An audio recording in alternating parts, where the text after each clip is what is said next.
종려주일입니다. 종려주일은 예수님께서 예루살렘에 입성하실 때에 주위에 있는 사람들이 종려가지를 들고 호산나 찬송을 했습니다. 그래서 그를 기념하는 주일로 지키면서 종려주일이라고 그럽니다.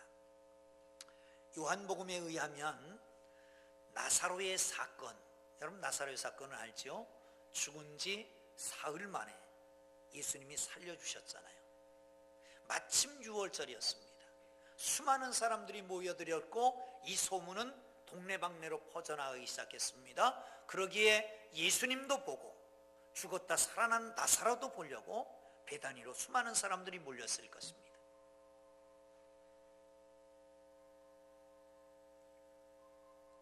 괜찮습니다. 예수님께서 가시다가 저 건너 마을로 가라. 거기 나귀 2마리가 있을 텐데 새끼 나귀, 아무도 타보지 않은 그 나귀를 끌어갖고 오너라. 나귀를 끌어왔습니다. 그리고 거기다 옷을 얹고 종려가지를 길에다도 풀고 그리고 옷도 깔고 그 일로 지나갑니다.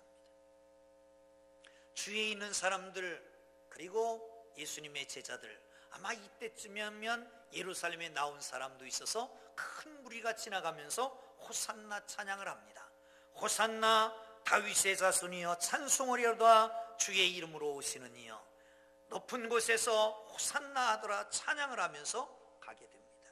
여러분, 성경의 기사들이 마태복음에만 기록되어 있는 게 있고 마가복음에 기록되어 있는 게 있고 두 복음서에 기록되어 있는 것과 세 복음서에 기록되어 있는 것이 있습니다. 그만큼 중요하다는 겁니다. 그런데 이 사건은 4개의 복음서 마태, 마가, 누가, 요한복음까지 다 기록되어 있습니다. 중요하다는 겁니다. 그도 그럴 것이 우리가 잘 아는 대로 예수님은 자기의 인기를 관리하지 않습니다. 높아지기를 원하지 않습니다. 어쩌면 사람을 고쳐줍니다. 고쳐주면서 떠나보면서 그럽니다. 내가 고쳐줬다고 그러지 마라. 수많은 사람들을 먹였습니다. 오병이어의 사건 아시잖아요. 5,000명? 아니 수만 명을 먹이신 그 사건 이후에 사람들이 선지자인가 보다. 그리고 잡아서 왕으로 세우려고 그러니까 몰래 도망가셔서 산속에서 기도하셨잖아요. 이렇게 자기가 드러내지 않습니다.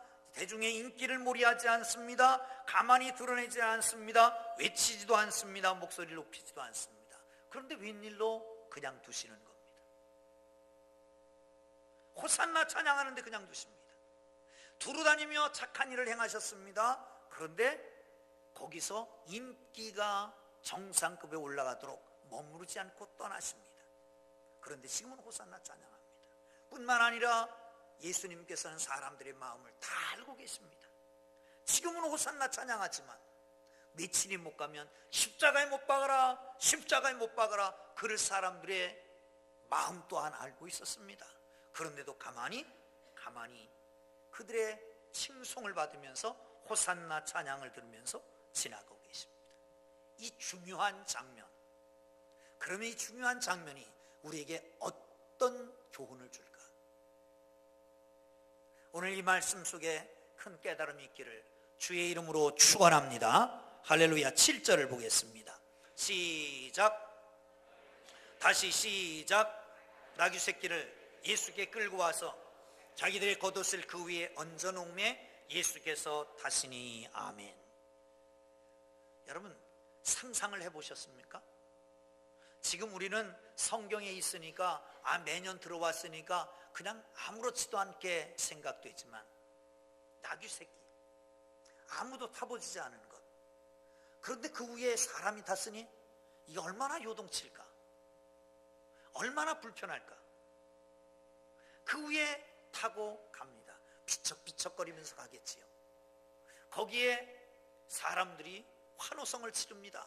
호산나 호산나 찬송하리로다. 다윗의 이름으로 오시니여 우리를 구원하소서. 코미디 장면 같습니다. 왕이 입성한다면 수많은 군중과 함께 호위병들이 줄을 잇고 대열을 잇고 길을 낼 겁니다. 그런가 하면 백마를 타고 멋지게 등장할 것입니다. 그런데 예수님은 나귀를 타고 가십니다. 만왕의 왕께서, 만주의 주께서, 온 우주를 창조하신 그분께서 나귀 새끼를 타고 비쩍비쩍거리면서 갑니다. 힘없는 사람들이 호산나 호산나 하면서 뒤를 따릅니다. 여러분, 여기 호산나 호산나 이 말은 오 구원하소서 그런 뜻입니다. 이 어디 있느냐 하면 시편 118편 25절 이하에 있습니다. 한번 보시죠. 시작. 여호와여 구하옵나니 이제 구원하소서. 여호와여 우리가 구하옵나니 이제 형통케 하소서. 성전에 올라가며 부르는 노래 이렇게 되어 있습니다. 시편 118편이. 그러니까 나귀를 타고 성전에 올라가면서 부르는 노래입니다. 구원하소서. 여호와여 구원하소서. 이제 우리로 형통케 하여 주옵소서. 이렇게 하면서 올라갑니다. 사랑하는 성도 여러분, 나귀를 타신 예수님은 그냥 나귀를 탄 게 아니라 이미 스가랴서에서 약속한 대로 겸손하여 나귀 곧 새끼 나귀를 탔다라고 말하고 있습니다. 여러분, 나귀를 타신 이유는, 만왕의 왕께서 백마를 타지 않고 나귀를 타신 이유는 겸손하기 위해서였습니다. 주님은 이렇게 말씀합니다. 나는 마음이 온유하고 겸손하니 나의 멍에를 메고 내게 배우라. 사랑하는 성도 여러분, 주님을 따라갑니까? 주님의 멍에를 같이 메고 주님의 겸손과 온유를 배우기를 주님의 이름으로 축원합니다. 할렐루야. 바울은 빌립보서에서 이렇게 얘기합니다. 그는 근본 하나님의 본체시나 하나님과 동등됨을 취할 것으로 여기지 아니하시고 오히려 자기를 비워서 종의 형체를 가졌고 죽기까지 복종하셨다라고 말씀하십니다. 높으신 하나님, 가장 높으신 그분께서 가장 낮아지셨습니다. 대접을 받아야 마땅하신 분께서 대접을 하셨습니다. 여러분뿐만 아니라 마지막 만찬자리 여러분 아시잖아요. 만찬을 드시다 말고 제자들의 발을 씻기기 시작합니다. 얼마나 놀랬겠어요. 종이나 씻겨야 되는데, 종이 씻기는 일인데 예수님이 직접 대야에 물을 떠서 수건을 두르고 제자들의 발을 씻겼으니 얼마나 놀랐겠습니까? 오죽하면 베드로가 예수님 내 발은 절대로 못 씻깁니다 그렇게 말했을까요? 제자들의 발을 다 씻겨놓고 이렇게 말합니다. 너희는 나를 주라 선생이라 하니 너희도 마땅히 주께서 하신 일, 선생이 하는 일을 마땅히 해야 될 것이 아니냐, 서로 발을 씻기라 라고 말씀합니다. 사랑하는 성도 여러분, 그렇습니다. 우리에게 하나님 예수님께서 나귀를 타신 것은 겸손함을 보여주신 것입니다. 겸손함으로 섬기라고 하시는 것이에요. 사랑하는 성도 여러분, 겸손하게 섬기는 하나님의 사람들 되기를 주의 이름으로 축원합니다. 축원합니다. 축원합니다. 그게 바로 나귀를 타신 주님을 바라보는 모습입니다. 주여, 따라합니다. 주여, 섬기며 살기 원합니다. 위로는 하나님을 섬기고 이 땅에서는 교회를 섬기고 이웃을 섬기며 살기를 원합니다. 한번 해보시겠습니다. 시작.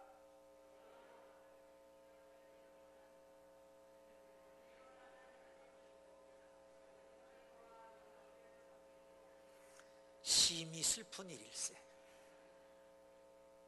다시 한번 합니다. 주여, 섬기며 살기를 원합니다. 위로는 하나님을 섬기고 이 땅에서는 교회를 섬기고 이웃을 섬기며 살기를 원합니다.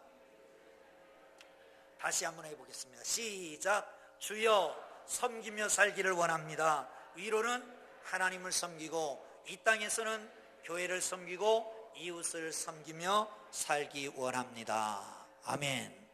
할렐루야. 할렐루야. 옆에 사람 손 한번 꼭 잡아보세요. 제가 섬기며 살게요.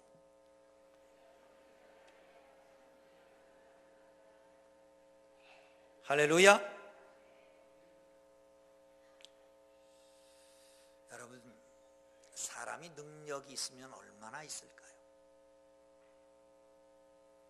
능력이 얼마나 있을까요?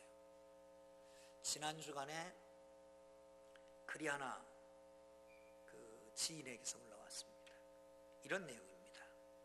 노성훈 박사, 연세대학 암병원 원장이신 노성훈 박사가 암 수술을 1만 건이 넘게 했답니다.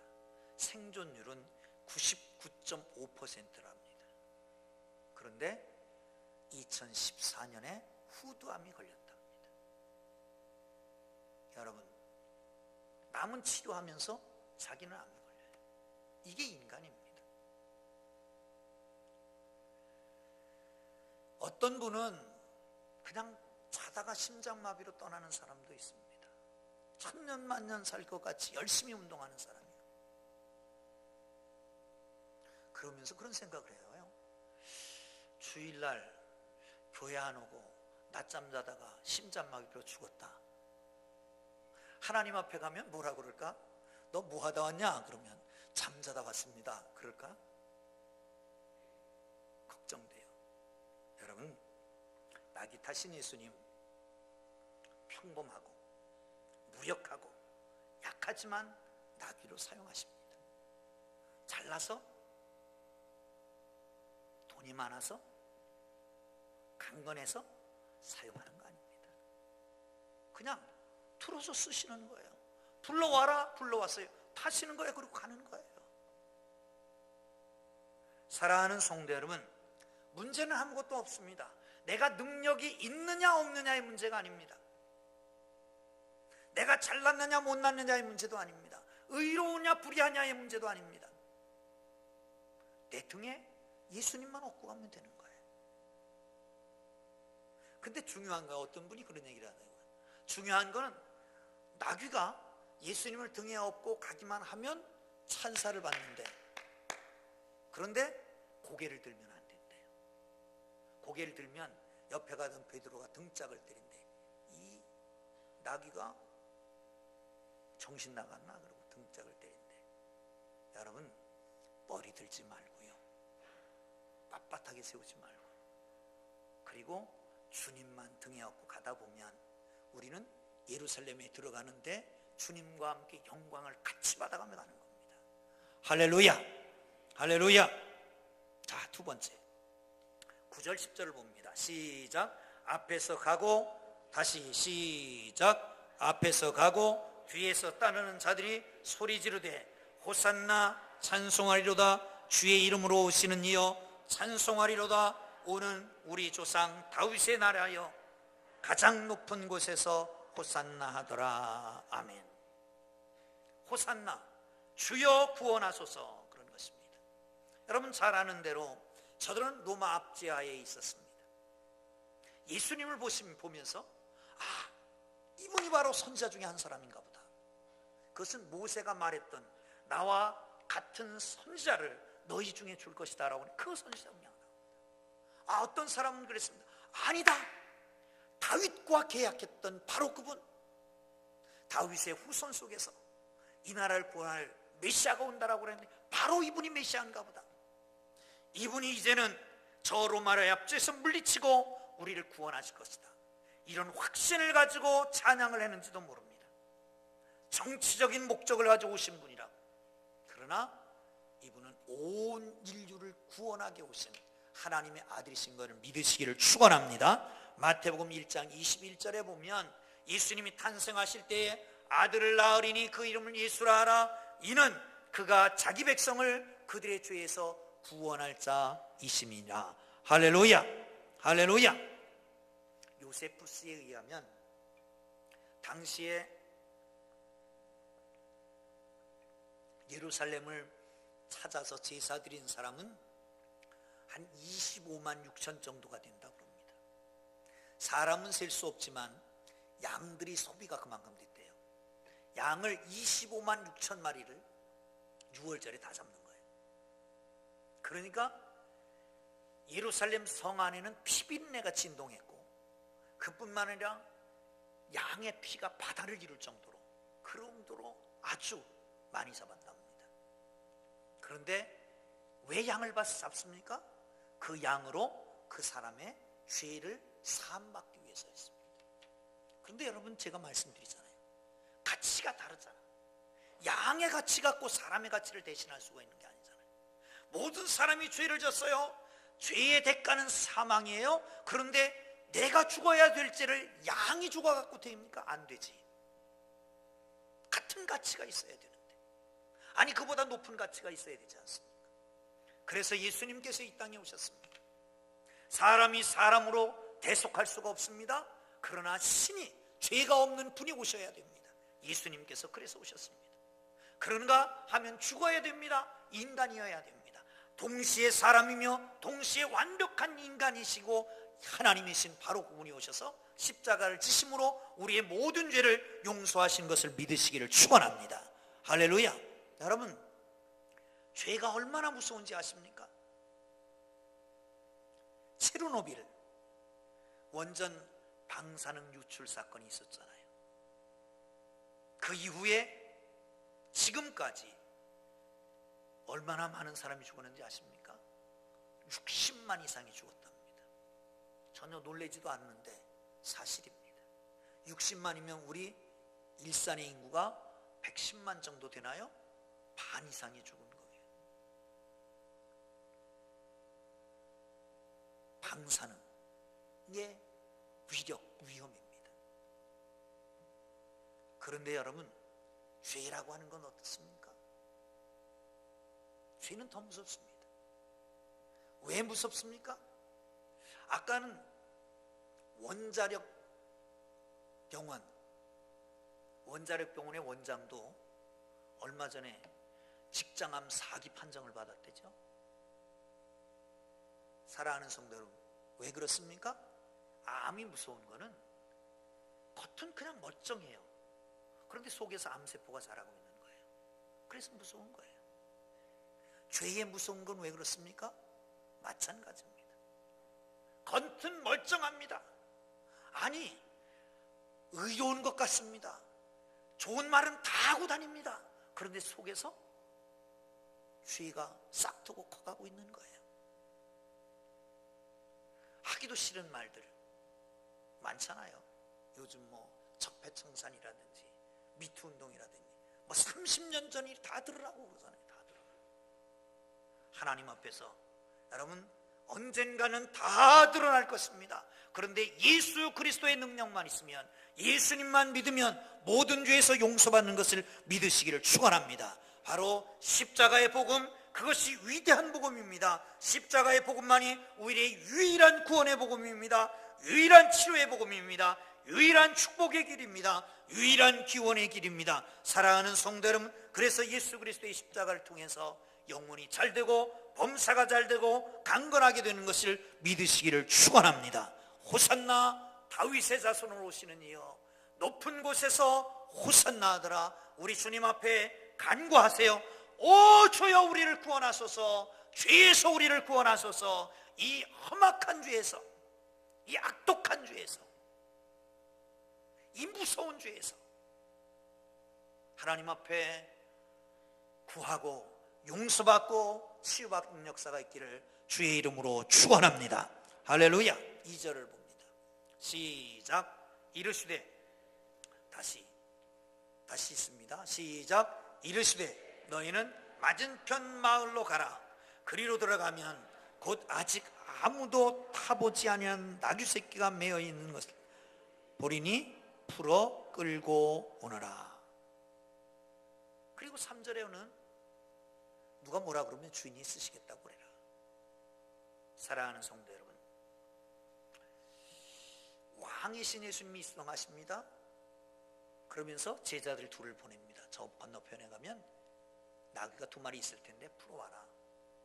누가 뭐라 그러면 주인이 쓰시겠다고 해라. 누가 쓰시겠다 해라?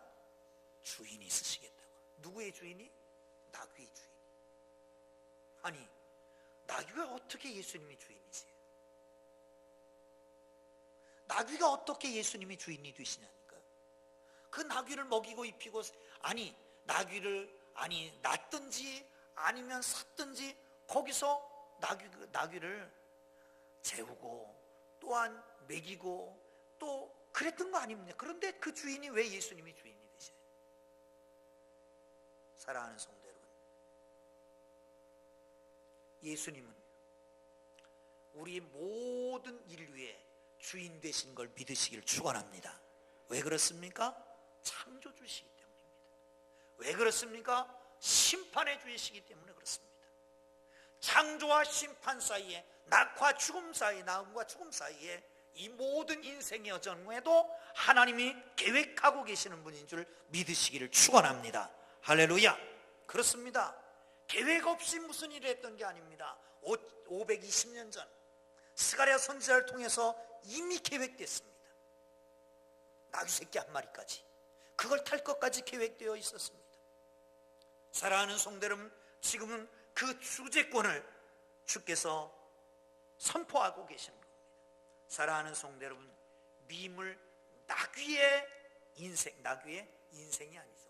동물의 생명도 주관하신 하나님께서 만물의 영장인 인간의 모든 낳고 또한 자라고 성공 실패하고 죽는 것까지 하나님의 계획 가운데 있는 것을 믿으시기를 축원합니다. 아멘. 여러분 생각해 보세요. 그 미물을, 그거 탈 거를 520년 전에 미리 계획해 놨어요. 미물의 삶도 계획해 놓으셨는데 하나님이 만물의 영장인 여러분의 삶을 계획 안 해 놓겠습니까? 인생은 나그네 길, 어디서 와서 어디로 가는지 구름이 흘러가듯. 어디서 많이 들어본 것 같죠? 제가 한번 해볼까요? 근데 주일날 거룩한 강당에서 또 뭐를 했다고 또 그러실까봐. 여러분, 인생이 그런 거 아닙니다. 하나님의 철저한 계획 가운데 우리가 이 땅에 태어났고, 철저한 계획 가운데 우리의 인생이 전개되고, 그리고 우리를 주님이 부르실 그날이 있다는 것입니다. 아멘. 할렐루야. 그러면 여러분, 이 땅의 성공과 실패는 어떤 걸까요? 조금 잘 되는 것, 조금 많이 가진 것, 이게 성공일까요? 계획대로 사는 게 성공입니다. 계획된 대로 사는 게 성공이잖아요. 그러기 위해서는 우리가 예배합니다, 말씀을 듣습니다, 기도합니다. 하나님의 계획이, 하나님의 섭리가 나의 인생을 통해서, 나의 삶을 통해서 이 땅에 이루어지기를 바라서 하는 거 아니겠습니까? 할렐루야. 할렐루야. 사랑하는 성도 여러분, 왕 되신 주께서, 우리의 인생을 좌우하시는 그분께서 오늘도 그분의 간섭 속에 우리가 여기 있고 한 주간도 그렇게 살고 우리 인생이 그렇게 전개될 것입니다. 아멘. 아멘. 그렇다면 순간순간 다가오는 어떤 것 때문에 인상 찌푸리고 고민하고 살 이유가 없습니다. 왜? 하나님의 계획 가운데 있고, 하나님의 계획은 틀림없이 합력하여 선을 이루실 것이고, 하나님의 자녀에게 좋은 것을 주시기 위해서 지금 이것을 당하게 하시는 거니까. 할렐루야. 믿습니까? 믿습니까? 사랑하는 성도 여러분, 그렇습니다. 그 하나님의 완벽한 계획 가운데 우리가 있는 것을 인해서 감사하고 주님의 계획에 맞춰서 살아가는 하나님의 사람들 되기를 주님 이름으로 축원합니다. 축원합니다. 할렐루야. 그러면 이 땅에 하나님의 계획은 무엇일까? 구원하는 게 하나님의 계획일 겁니다. 그리고 반추해 보면 겸손하여 섬기고 사는 게 하나님의 계획 가운데 하루하루의 삶일 겁니다.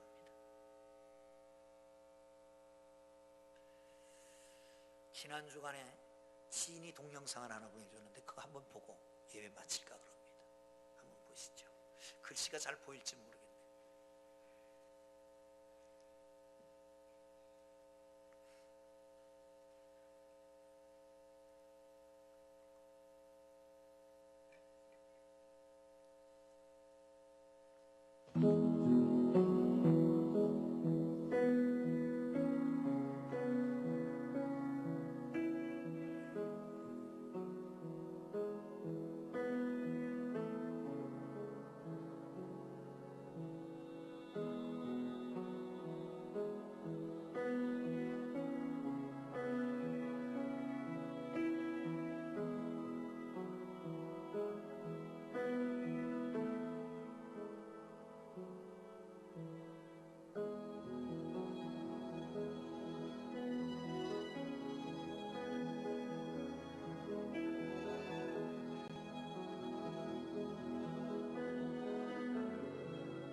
기도하겠습니다.